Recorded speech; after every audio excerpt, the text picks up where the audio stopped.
நம்மள தாங்க நம்ம பெரிய மனுஷனா ஃபீல் பண்ணோம். வேற எவன் நம்மள பெரிய மனுஷனா ஃபீல் பண்ணுவான்?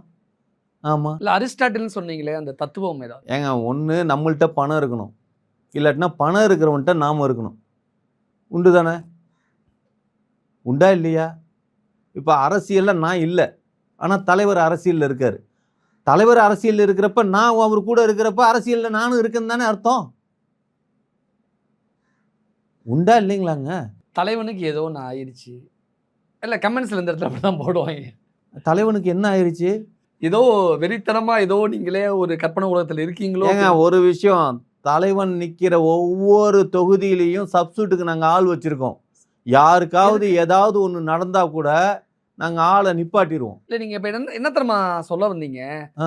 தலைவன் நிக்கக்கூடிய ஒவ்வொரு தொகுதியிலும் சப்ஸ்டியூட்டுக்கு ஆள் வச்சிருப்போம். நிக்க போறது தலைவனா? தலைவனுக்கே ஏதாவது ஒண்ணு ஆயிரும்னு சொல்ல வரீங்களா? இல்ல அத பண்ண போறதே நீங்க தான் சொல்ல வரீங்களா? என்ன சொல்ல வரீங்க? ஏங்க தலைவனுக்கு ஐயோ 234 தொகுதியிலையும் வேட்பாளர்கள் நிப்பாட்டிடுவோம். புரியுதுங்களா? எல்லாருமே எல்லா கட்சிக்காரனுங்களும் ஒவ்வொருத்தனா நிப்பாட்டுவோம். நாங்க ஒவ்வொரு இடத்துலயும் 2 பேரை வச்சுப்போம். ஏன் 2 பேரை வச்சுக்கிறீங்க? ஏங்க, விஷாலுக்கு நடந்த மாதிரி கடைசி நேரத்துல பேக் அடிச்சிடுவாங்க அப்படிங்கிறதுக்காக உஷாரா இருக்கலாம்னு பாக்குறீங்களா? அதுக்கு ஆள் வச்சுக்கணும்ல பக்கத்துல. ஏன் வச்சுக்கிறீங்கன்னு கேக்குறேன். ஏங்க காசு கொடுத்து எல்லாத்தையும் விலைக்கு வாங்குறாங்கங்க இந்த டிஎம்கே காரங்க இருக்காங்கல்ல. ஆ. ஆமா. அதாவது